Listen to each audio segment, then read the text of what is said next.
27 vjet pas çlirimit, NATO do të zvogëlojë praninë e ushtarëve në Kosovë. Sipas NATO-s, ky vendim vjen si rezultat i përmirësimit të vazhdueshëm të situatës së sigurisë në Kosovë, por që mund të ndryshojë nëse këtë kërkojnë zhvillimet e sigurisë. Situata e sigurisë në Kosovë ka vazhduar të përmirësohet në vitet e fundit. Si rezultat, në janar NATO-ja kishte ndërprerë dislokimin e forcës rezervë për forcën e Kosovës pas më shumë se 2 vjetësh rotacioni. Pasi situata e sigurisë në Kosovë mbetet në përgjithësi e qëndrueshme, NATO do të optimizojë praninë në Kosovë dhe gradualisht të përshtatë forcën gjatë vitit të ardhshëm. Që nga viti 1999, KFOR-i ka përshtatur praninë e tij sipas situatës së sigurisë. Pas tensioneve dhe dhunës së vitit 2023, përfshirë sulmet në Zveçan, misioni u forcua me rreth 1000 trupa shtesë. Sipas NATO-s, dialogu ndërmjet Kosovës dhe Serbisë mbetet thelbësor për sigurinë afatgjate në Kosovë dhe stabilitetin në rajon.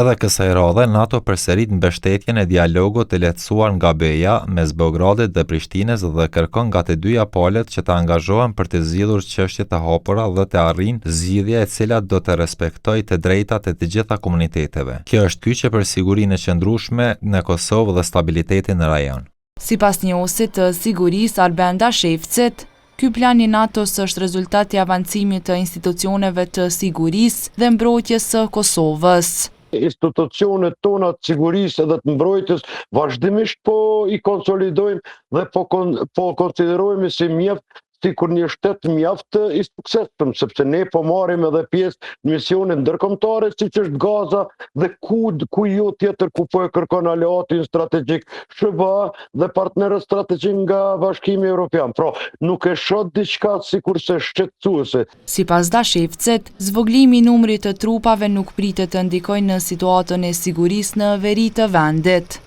Definitivisht se KFOR-i, misioni NATO-s në Republikën e Kosovës, KFOR-i do të qëndrojë atje një pjesë të matan lumit Tiber, por për sa është NATO në Republikën e Kosovës, pa marrë parasysh me çfarë numri janë, ne nuk do të ndihemi të shqetësuar, sepse nëse tenton ndonjëherë, kjo është vetëm supozim, nëse vetëm tenton, sepse unë mendoj që nuk do të guxoj ta sulmoj Republikën e Kosovës, atëherë ka direkt punë me NATO-n. Sipas të dhënave të prillit, KFOR-i ka 4657 pjesëtar nga 31 shtete. NATO u vendos në Kosovë me 12 qershor 1999 pas fushatës ajrore kundër forcave serbe të Slobodan Miloševićit, duke kontribuar së bashku me UÇK në teren në përfundimin e luftës dhe çlirimin e Kosovës.